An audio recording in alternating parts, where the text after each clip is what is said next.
Olá pessoal, eu sou Marcelo Show, eu falo de Fortaleza, Ceará, hoje 18 de agosto de 2020.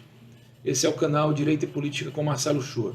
Os nossos vídeos estão sendo retransmitidos pela TV 247, pelo canal do Saber, pela TV do Habilidoso. Portanto, se inscreve no nosso canal, se inscreve no canal do Saber, se inscreve na TV do Habilidoso e assina a TV 247, que está aí em busca de alcançar 1 milhão de assinantes, o que é a garantia para divulgação de boa notícia, de notícia com credibilidade por todo o país.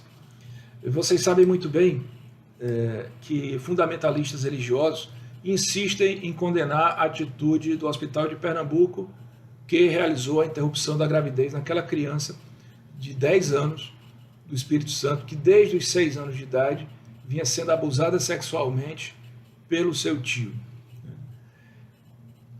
Fundamentalistas religiosos que continuam acusando a família de ter cometido um crime e acusando a própria vítima, uma criança de 10 anos, de, por exemplo, coisas que eu li na internet, ser uma assassina por ter tirado a vida de um milagre de Deus. Eu não posso deixar de me indignar com esses psicopatas fundamentalistas. Honestamente, eu não sei como é que essas pessoas são tão sem amor no coração. Como é que essas pessoas podem ser tão más. A interrupção de uma gravidez numa criança de 10 anos não é uma faculdade, é uma obrigação. É uma obrigação. Qualquer pessoa sabe que uma criança de 10 anos não tem condições biológicas de suportar uma gestação. Não tem condições emocionais para entender o que se passa. Considerando que uma criança dessa chegasse com vida ao final da gestação, que não chegaria porque corre um altíssimo risco. Considerando que o feto sobrevivesse, porque não sobreviveria, porque a gestação da criança de 10 anos seria de altíssimo risco, considerando que sobrevivesse, que tipo de pai essa criança teria? Esses fundamentalistas religiosos percebem que uma criança de 10 anos não pode ser mãe, porque não tem idade para ser mãe? Será que eles não percebem que um suposto pai, neste caso, seria um estuprador? Portanto, não deveria ser pai, não pode ser pai? Não só um estuprador, mas um pedófilo, abusador sexual da própria mãe do feto, que tem 10 anos e que correu risco durante toda a gravidez. Será que essas pessoas não percebem que isto é um absurdo? Eu acho o seguinte: se fosse a filha de alguém de classe média alta e rico, essa discussão sequer estaria na internet. Porque todo o procedimento teria sido feito da forma mais discreta possível, sigilosa, para preservar as intimidades que estão envolvidas, para preservar as questões emocionais que estão envolvidas. O problema é que a classe média alta e a classe alta do Brasil adora empinar o dedo para o pobre, só que não pensa 2 vezes antes de fazer as coisas que condenam nos pobres. Como diz o médico de Pernambuco, que realizou o procedimento, o Brasil é o país da hipocrisia. Essa criança de 10 anos, ela não praticou ato de prazer, ela foi estuprada.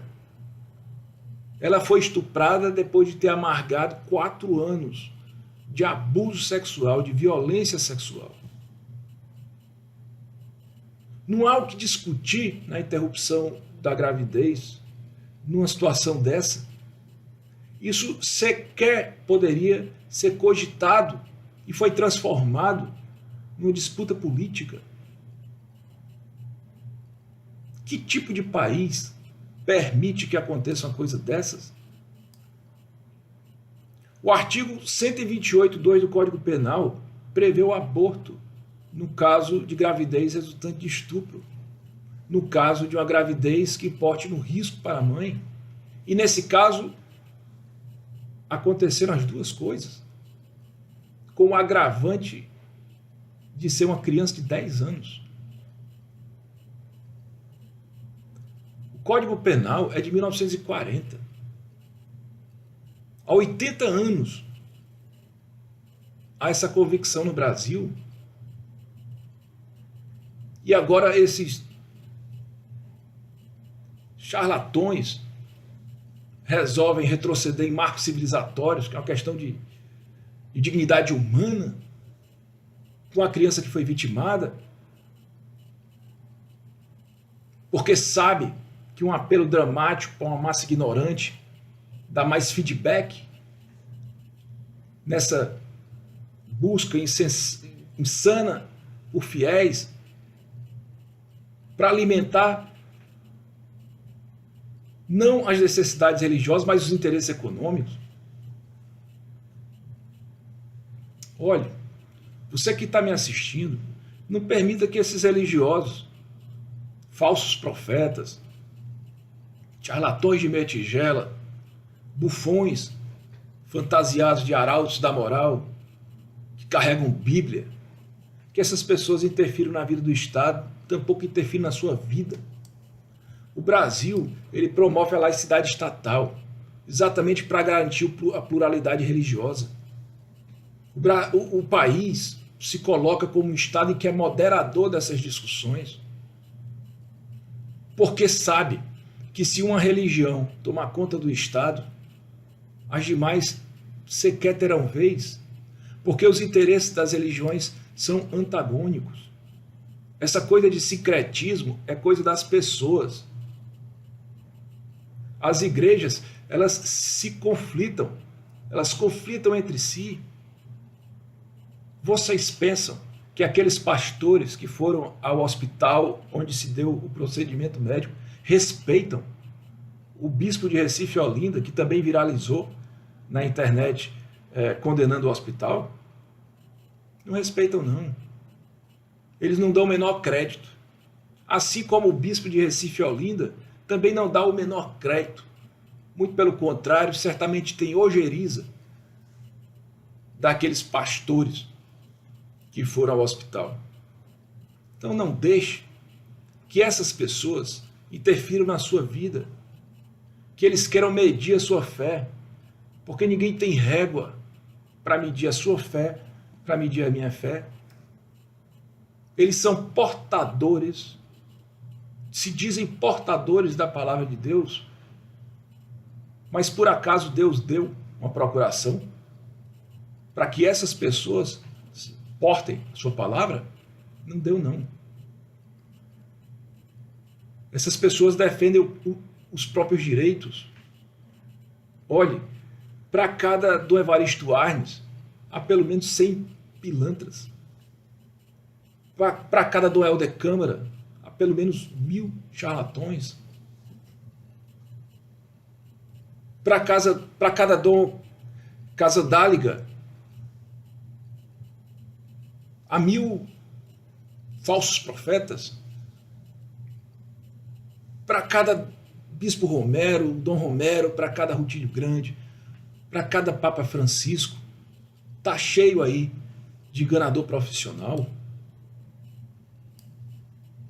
Aqueles deputados pastores que foram ao hospital promover a algazarra, promover o ódio, assediar os profissionais médicos, acusar aquela criança, acusar aquela família da criança, deviam perder o mandato, porque conturbaram o equilíbrio da ordem pública, porque afrontaram direitos legítimos das pessoas envolvidas. Entenda que aquelas pessoas que se dizem portadores da palavra de Deus, usam os seus mandatos da pior forma possível, usam os seus mandatos para atentar contra o direito dos trabalhadores, usam os seus mandatos para atentar contra o direito dos vulneráveis, para atentar contra as maiorias discriminadas, para levantar bandeiras anticivilizatórias. Essas pessoas estão do lado oposto ao seu sempre, mas se apresentam como profetas porque querem o seu voto. Não permita que interfiram nas suas posições pessoais.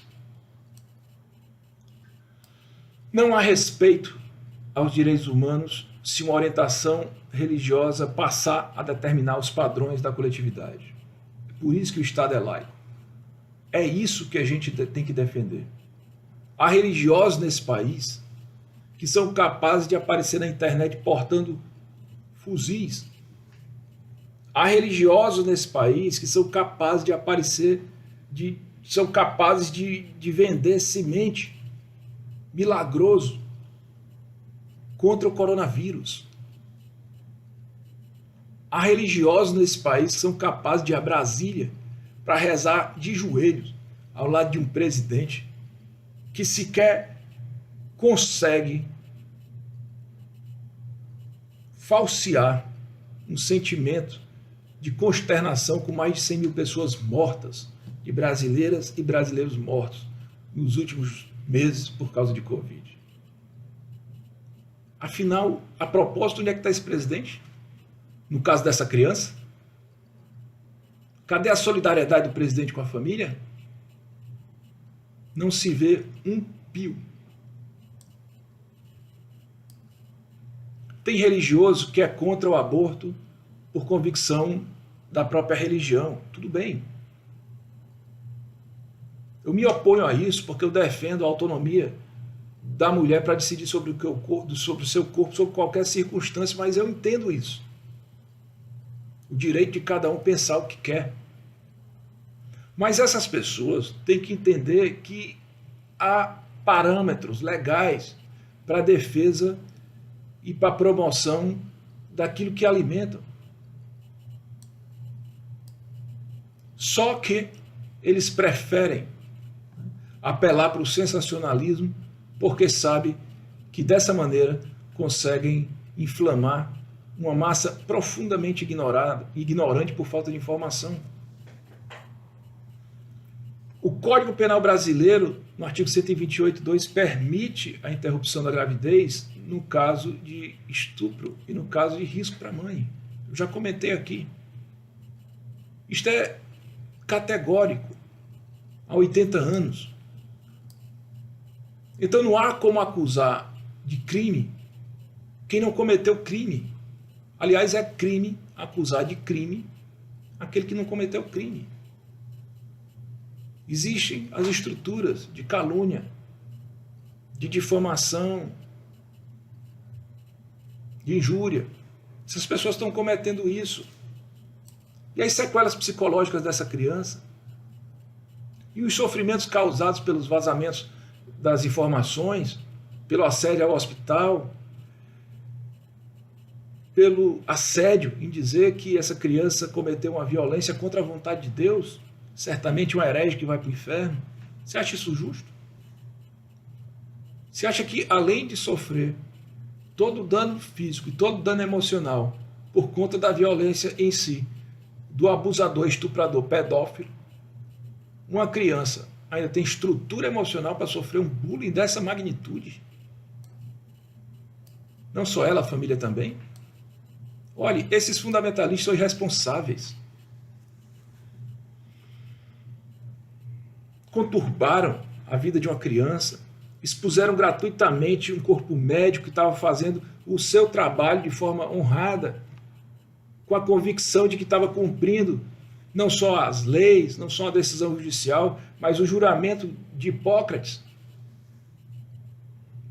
Pessoas que foram para a porta do hospital verborragiar ódio, promovendo algazarra num ambiente de silêncio, promovendo aglomeração em plena pandemia, quando não se pode aglomerar. Isso não é liberdade de expressão, não, gente. Não é liberdade de manifestação, não. Isso é falta de vergonha na cara. Nós precisamos ter coragem de abrir a boca e falar disso em alto e bom som no Brasil. Essa promiscuidade religiosa, em que essa caça insana aos fiéis, ela é tão concorrida que visa apenas o feedback para contemplar interesses pessoais. Essa coisa está destruindo o Brasil. Sabe o que é que precisa ser feito nesse caso? Precisa ter prisão dura para o estuprador, pedófilo, abusador. Ele precisa pagar pelos crimes que ele cometeu, que jamais serão reparados na vida daquela criança, que dificilmente, aliás, dificilmente não, que jamais restaurará as condições de normalidade emocional por força da brutalidade da violência que sofreu no ato em si e durante todo esse período. E depois do ato, pela promoção desse ódio todo, que ganhou as redes sociais, que ganhou o apoio do Brasil inteiro, o apoio no sentido contrário, né? Na verdade, a condenação pública, né, de boa parte do Brasil, que atenta contra os marcos civilizatórios. O que tem que ser feito é apurar as responsabilidades do Hospital do Espírito Santo, que não prestaram o atendimento necessário àquela criança no momento em que ela apareceu ali, que descumpriram a ordem judicial, que descumpriram recomendações médicas, que fecharam os olhos para o Estatuto da Criança e do Adolescente, que descumpriram a lei do país. Por que não realizou a interrupção da gravidez ali? Eles somaram mais 10 dias àquela gestação impossível, que só estancou quando lá em Pernambuco, no outro lado do país, foi realizado o procedimento médico que eles deveriam ter realizado. Eles prorrogaram o risco da criança durante essa gestação impossível. O que tem que ser feito é punir quem vazou as informações sobre a criança, sobre o procedimento no hospital, sobre o dia, sobre o horário. Porque essas pessoas mobilizaram outras que chegaram lá no hospital para promover a algazarra, para tentar invadir, para tentar constranger todo mundo. A criança teve que entrar no hospital dentro do porta-mala do carro. Isso é o que está sendo dito pela imprensa. Para não falar que teve que sair do Espírito Santo para ir para Pernambuco, sair do Sudeste para ir para o Nordeste para realizar um procedimento que deveria ter sido feito no local mais próximo quanto antes, com segurança, com zelo, atenção, solidariedade e carinho. Tem que punir essas pessoas que foram ao hospital, não só esses deputados que têm que perder os mandatos, mas todos aqueles que aglomeraram quando não podiam aglomerar, que não respeitaram o silêncio de um local onde o silêncio é necessário por orientação de saúde, que violaram o direito de outras pessoas com constrangimentos imorais, com imputação de crimes que não aconteceram, que difamaram, que injuriaram, caluniaram, para não falar das ameaças. Tem que punir rigorosamente a senhora Sarah Winter, que cada dia vai se mostrando mais especialista em delinquência digital, tripudia de lei, tripudia de decisão judicial, tripudia do bom senso. Ela que teve prisão relaxada para responder em liberdade contra a investigação de crimes, alguns dos quais já se sabe que ela cometeu, porque ela falou foi abertamente. Quando ela atacou o STF, foi abertamente. Quando ela ameaçou os ministros do STF, foi abertamente.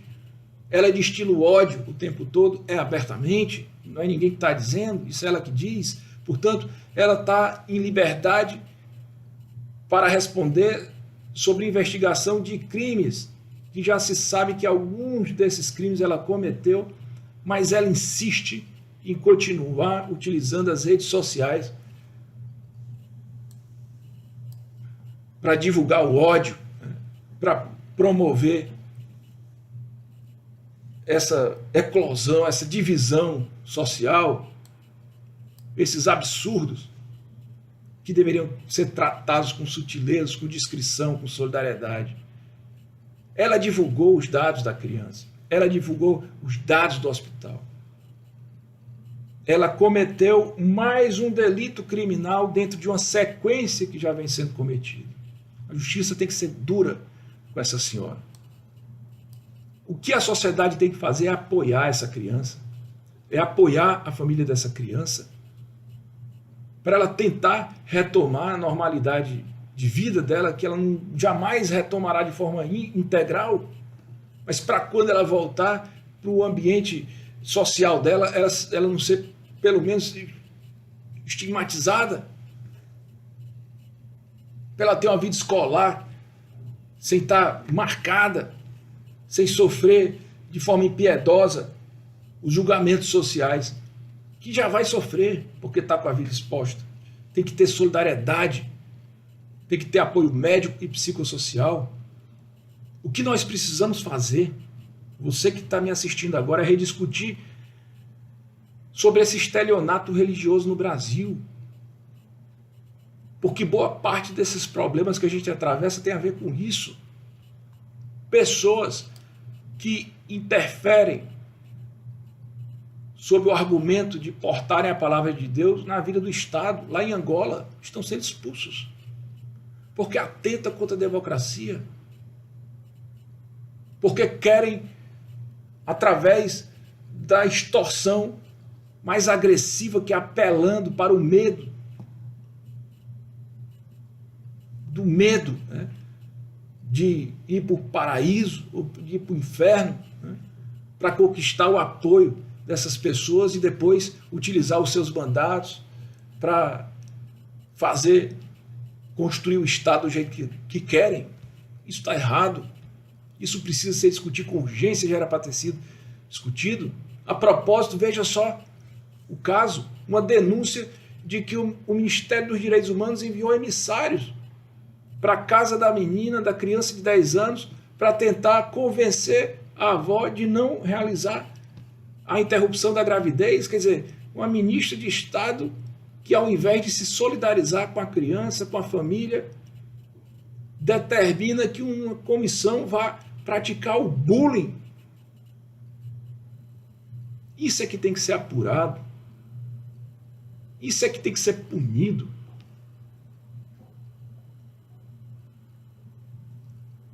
Todo apoio a essa criança, todo apoio à família da criança. Parabéns, equipe médica de Pernambuco. Parabéns, Defensoria, Ministério Público do Espírito Santo, Judiciário do Espírito Santo, que agiram com diligência. Parabéns às mulheres que, consternadas com o fato, compareceram àquele hospital para mostrar uma solidariedade dentro de toda aquela gama de brutalidade que foi orquestrada de forma organizada através da rede social naquele hospital.